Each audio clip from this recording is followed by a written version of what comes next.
दोस्तों याद हो आपको कि नीतीश कुमार द्वारा इंडी अलायंस बनाई गई थी और इंडी अलायंस की न्यू जो है नीतीश कुमार द्वारा दी गई थी। और जैसे ही कुछ समय गुजरा उसके बाद इंडी अलायंस को नीतीश कुमार के हाथों से निकाल करके लालू प्रसाद ने राहुल गांधी के हाथ में सौंप दी। और उसी समय से नीतीश कुमार को लगने लगा कि एक पल ऐसा आएगा जब इंडी अलायंस में हमारा कोई स्थान नहीं रह पाएगा। और नीतीश कुमार उसी समय से इंडी अलायंस से दूरियां बनानी शुरू कर दी।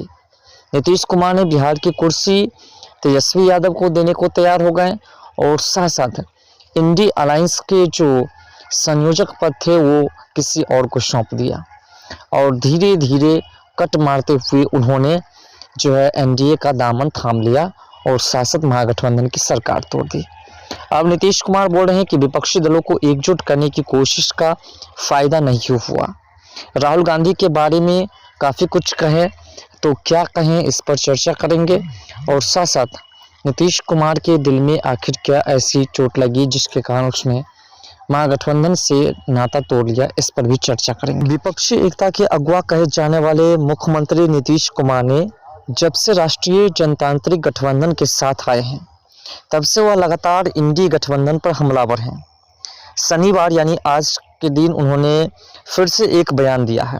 उन्होंने इंडी गठबंधन पर प्रतिक्रिया दी और इतना ही नहीं, उन्होंने राहुल गांधी पर भी निशाना साधा है। दरअसल मीडिया ने नीतीश कुमार से सवाल पूछा कि इंडी गठबंधन से आपके अलग होने के बाद अन्य दल भी इस गठबंधन से बाहर हो गए हैं। इस पर सीएम नीतीश कुमार ने कहा कि हम अलग हो गए हैं, बाकी दल क्या कर रहे हैं मुझे नहीं मालूम। हमने विपक्षी दलों को एकजुट करने की कोशिश की लेकिन इसका कोई फ़ायदा मुझे नहीं हुआ।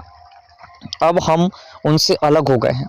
नीतीश कुमार ने यह भी कहा कि हमने इस गठबंधन का नाम कुछ दूसरा सुझाया था लेकिन उन लोगों ने किस मंशा से किस तरीके से इसका नाम रखा इंडी गठबंधन मुझे नहीं मालूम। औरंगाबाद और रोहतास में भारत जोड़ो न्याय यात्रा के दौरान राहुल गांधी द्वारा दिए गए बयानों के सवाल पर सीएम नीतीश कुमार ने कहा कि उन्हें जो बोलना है वो बोलते रहें, उससे मुझे कोई मतलब नहीं है।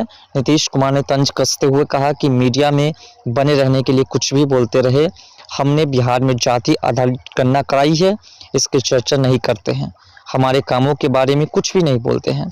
और यही है इंडी गठबंधन के तमाम नेताओं की रणनीति। नीतीश कुमार ने यह भी कहा कि जो भी जनगणना कराई गई है उसका पूरा श्रेय मुझे मिलना चाहिए लेकिन नहीं मिल रहा है, इसका श्रेय विपक्षी पार्टियां ले रही है। तो फिलहाल नीतीश कुमार इस बात से स्पष्ट कर रहे हैं कि हम इंडी गठबंधन को बनाने की कोशिश की है लेकिन इसका फ़ायदा मुझे नहीं मिला। फिलहाल आपको क्या लगता है, अपना राय कमेंट सेक्शन में ज़रूर दीजिएगा।